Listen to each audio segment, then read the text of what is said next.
right out of high school, got a job with the high school district on the construction side. We were building new high schools and remodeling old ones. On the remodels, in the summertime, we could get a tremendous amount of work done. There were no students, there were no teachers, very little administration. We could move freely about the campus. There was an adage that was developed, and it was, this job would be great if it wasn't for the teachers and the students. Of course, you can see the irony there. Without the teachers and the students, we would have no job. Unfortunately, some people embraced that, and they had great disdain for the teachers. These are the individuals that are on the front lines. These are the individuals that need tremendous support, and being a part of the support staff, we were there to support them.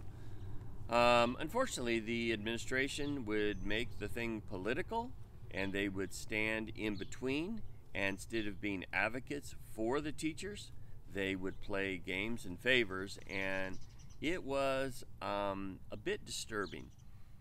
Now, when we look at our passage here today in Matthew 14, starting in verse 13, we begin to see that the disciples don't really know why they're there. They're somewhat confused. In fact, in this passage, what we see is that Jesus is trying to get away. The people come to him to be healed, and so there's a great multitude. It's getting late, and it's time to feed the people. And so in verse 15 it says, when it was evening, the disciples came to him, saying, this is a desert place, and the time is now past. Send the multitude away, that they may go into the village and buy themselves some victuals. Jesus said unto them, they need not depart, give them to eat. So we see Jesus is challenging them. Jesus has been put in these very challenging situations, and he's been demonstrating to them the power of God through all of this, and now he wants them to see firsthand the power of God. They said unto him, we have here but 5 loaves and 2 fishes. And he said, bring them hither to me. And so you know that what he does is he has the people all sit down in groups. They bless the food. They pass it out. They end up with like 12 baskets left over. The disciples are absolutely amazed at what God can do. So you see here that the disciples almost kind of become the support staff and think that the people end up being somewhat a bother. Well, this is exactly what we've already seen with the Pharisees. We've seen that they see the people definitely as a bother, and they create all kinds of hurdles for the people, kind of like the administration, as we were talking about earlier. And Jesus wants to say, no, it's because of these people that we're here.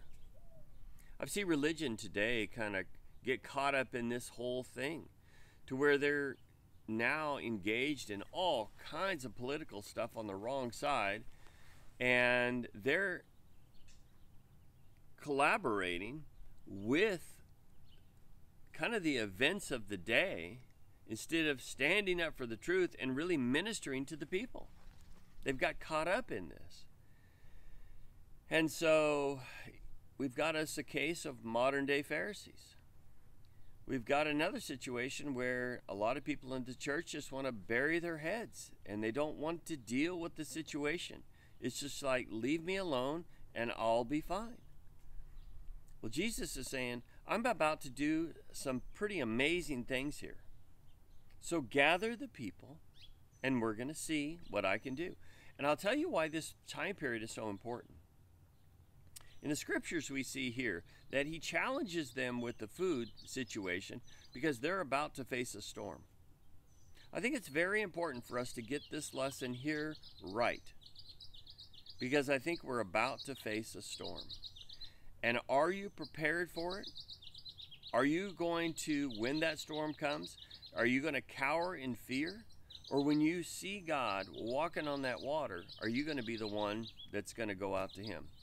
Now, of course, that's a lesson for another day, but we need to see that this stuff stitches all the way through, that there's a thread that runs through all this.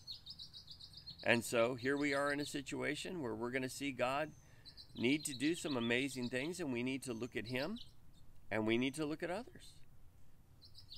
Too much of us have been looking at what the news and everything else has been saying.